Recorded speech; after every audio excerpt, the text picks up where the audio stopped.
Welcome to the Golf Fitness Bomb Squad podcast with Chris Finn, a production of P4S Golf.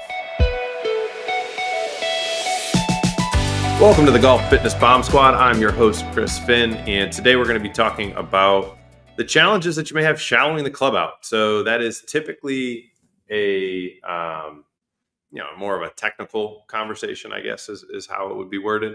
But today we're going to talk about it from a physical side of things, because the number one reason why people actually are too steep in their golf swing is not because of a technical problem or a quote unquote bad habit.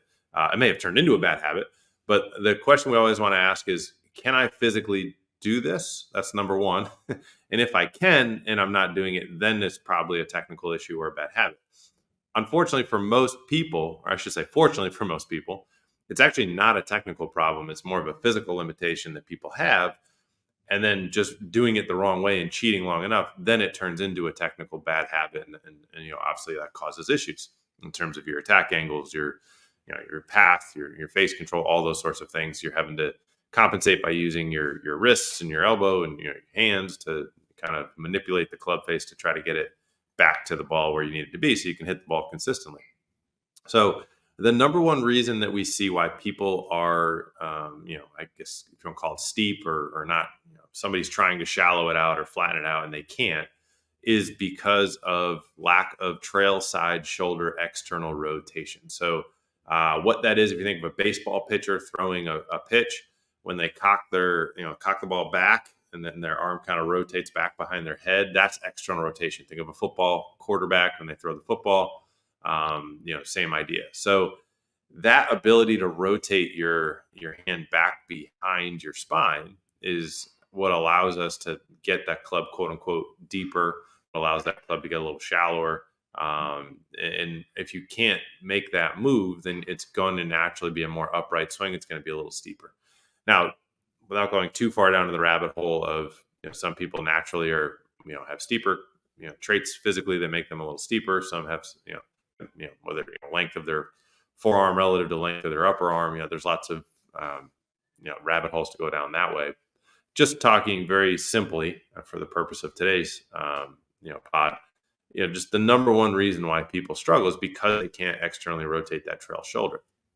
Now, if you want to see if you can, if this is potentially an issue, the home assessment that we have, we put the link below here in the show notes. It's free. Take it and see if you pass or not.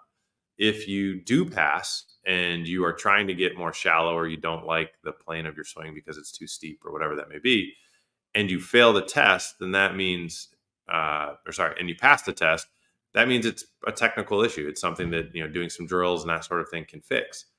If you take the test and you don't pass, meaning your shoulder does not rotate externally and you're too tight in the shoulder joint, and you're steeper than you want to be, then it's because of your shoulder not moving. So fix your shoulder. Once you fix the shoulder, which usually, if you do the right stuff, 3 to 4 weeks, then all of a sudden now you can, sometimes you just transition and it starts working. Other times you may need to do some drills depending how long you've been doing it the wrong way. So that is the first area that can lead to a steeper swing than somebody may want. Now, obviously there are some people who want a steeper swing and it works well for them. I actually am somebody who has a little bit of a steeper downswing, and that's just the way my body's made. I'm taller, I have longer forearms than upper arms, and that's just the way that I strike the ball well. Now, I still get to the place I need to be at impact, but again, this is where it goes to and we've talked about it before, you got to, there's not one swing. You got to understand how your body moves, how your body's made, what comes more naturally to you, and optimize within those parameters. So, shoulder external rotation is number one. The second area, there's really only two big ones here. The second area why you could potentially be coming, or not struggling, not shallowing it out. Maybe you come over the top or you initiate with the upper body.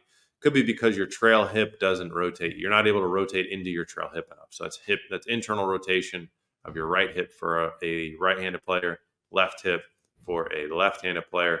And same idea, if you can't rotate to that trail side, then you're going to have to naturally substitute up and down or steepness, or side to side, sometimes both, in order to compensate for the lack of rotation there. So The implications of this are actually many. There's obviously the technical implications.